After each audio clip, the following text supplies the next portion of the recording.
Okay, వేరే call వస్తుంది, ఒకసారి చూద్దాం. Hello. Hello, good evening madam. DSC aspirant.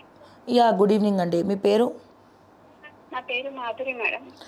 Madhuri గారు, ఎగ్జామ్స్ ఎలా రాస్తున్నారు? ఎగ్జామ్ అయిపోయింది మేడం. నిన్న మార్నింగ్ సెక్షన్ అయిపోయింది ఎస్సిటి. ఓకే. పేపర్ చాలా హార్డ్ ఉంది మేడం. చాలా చాలా టఫ్ ఉంది. పేపర్ చాలా టఫ్ ఉందా, లేకపోతే మనమే ప్రిపేర్ అవ్వలేదంటారా?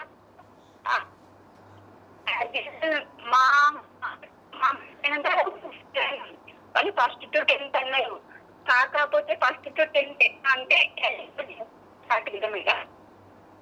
మీ మీ మీ మాధురి గారు, మీ వాయిస్ బ్రేక్ అవుతుందండి. 18 రోజు ఎస్జిటి క్వశ్చన్ పేపర్ ఎస్జిటి వాళ్ళు రాసిరు 4 డిస్ట్రిక్ట్స్ 5 డిస్ట్రిక్ట్స్ రాసిరు మేడం. ఓకే. వాళ్ళకి పేపర్ ఈజీ ఉంది. ఓకే. కొన్ని సెక్షన్స్ పేపర్స్ ఈజీగా ఉన్నాయి, కొన్ని సెక్షన్స్ పేపర్స్ హార్డ్ గా ఉన్నాయి. ఇప్పుడు వాళ్ళు చదువుకొని పోయిన వాళ్ళు, చదువుకోకుండా పోయిన వాళ్ళు కూడా 160 లా ఒక 80 ఈజీగా పెట్టేటట్టున్నాయి అనమాట 18 రోజు రాసిన వాళ్ళకి. మాకు అలా లేదు మేడం. చాలా టఫ్ ఇచ్చిండు. చాలా అంటే చాలా కన్ఫ్యూజ్ పేపర్, మొత్తం పేపర్ అంతా కన్ఫ్యూజ్ ఇచ్చేసిండు. అసలు క్వశ్చన్ ఎక్కడ తెచ్చింది కూడా అర్థం కాకుండా ఇచ్చిండు మేడం. చదివినాము, మేము పోరాటం చేసినాము, చదివినాము, అన్ని చేసినాము, కానీ పేపర్ టఫ్ ఉంది. ఎస్జిటి వాళ్ళకి సేమ్ క్వశ్చన్ పేపర్ రాదు. ఇది ఆన్లైన్ కదా మేడం. అవును. వస్తే ఒక క్వశ్చన్ 2 క్వశ్చన్లు సేమ్ వస్తుండొచ్చు మేబీ. మిగిలిన పేపర్ మిగిలినవన్నీ ఇంకా వేరే వేరే వస్తాయి. వాళ్ళు క్వశ్చన్ పేపర్ తయారు చేసే వాళ్ళు ఒక్కరే ఉన్నారా, లేకపోతే ఒక్కొక్క డిస్ట్రిక్ట్ కి ఒక్కొక్కరు రెడీ చేస్తున్నారా తెలియదు. కానీ టెట్ ఎగ్జామ్ నేను రాసినప్పుడు టెట్ కూడా మా సెక్షన్ కి టఫ్ ఉంది మేడం. మేము ఆఫ్టర్నూన్ రాసినాం టెట్. మార్నింగ్ సెక్షన్ వాళ్ళకి ఈజీ ఉంది, ఆఫ్టర్నూన్ సెక్షన్ వాళ్ళకి హార్డ్ ఉంది. ఓకే.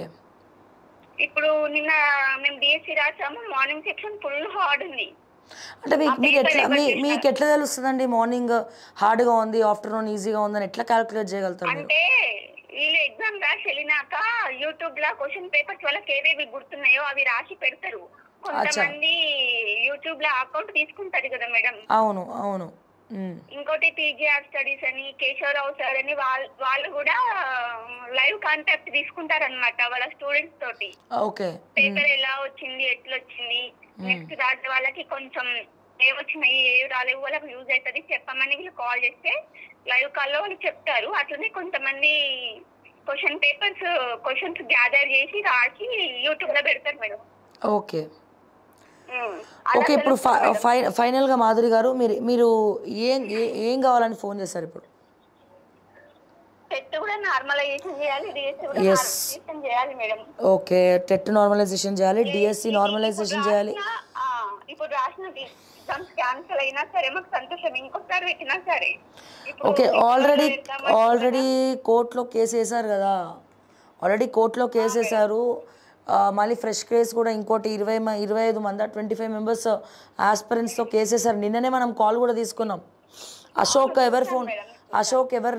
ఫోన్ ఎవరు లేపట్లేదంటే ఒక పర్సన్ కాల్ చేస్తే మనం కాల్ చేసి అశోక్తో మాట్లాడడం జరిగింది, కేసు ఎంతవరకు వచ్చింది ఏంటి అనేది. సో చూద్దాం, అట్లా ప్రాసెస్లో ఉన్నట్టుంది. మరి చూద్దాం కోర్టు ఏం ఆర్డర్ పాస్ చేస్తుంది ఏంది అనేది చూసి దాన్ని బట్టి ప్లాన్ చేయొచ్చు. పోస్ట్పోన్ చేయలేదు కదా, మాకు ఆఫ్లైన్ ఉన్న సంతోషం ఉంటుంది. ఎందుకంటే all the same question paper వస్తే ఒకరికి ఈజీ ఒకరికి హార్డ్ అన్న బాధ కూడా ఉండకపోతుంది. అవును అవును. చదువుకోవడానికి టైం ఇవ్వకుండా మళ్ళీ అంటే ఒక సెక్షన్ హార్డ్ ఒక సెక్షన్ ఈజీ రావడం కూడా కొంచెం బాధాకరం మేడం. ఫస్ట్ రోజు రాసిన వాళ్ళకి పేపర్ వాళ్ళే చెప్పారు. అది మా మమ్మీ వాళ్ళది సంగారెడ్డి డిస్ట్రిక్ట్. అంటే నేను లోకల్ లోకాలకి అక్కడ వస్తుంది కాబట్టి నిన్న రాశాను. మా అత్త వాళ్ళది కామారెడ్డి వాళ్ళకి 18th రోజు ఉండే. 18th రోజు ఉంటే వాళ్ళు రాసి వచ్చినాక వాళ్ళకి నేను కాంటాక్ట్ అవుతే వాళ్ళు చెప్పారు పేపర్ ఈజీగా ఉంది అని చెప్పారు మేడం.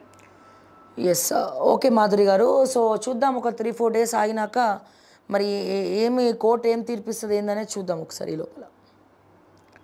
ఎస్, రైట్ అండి, thank you so much. And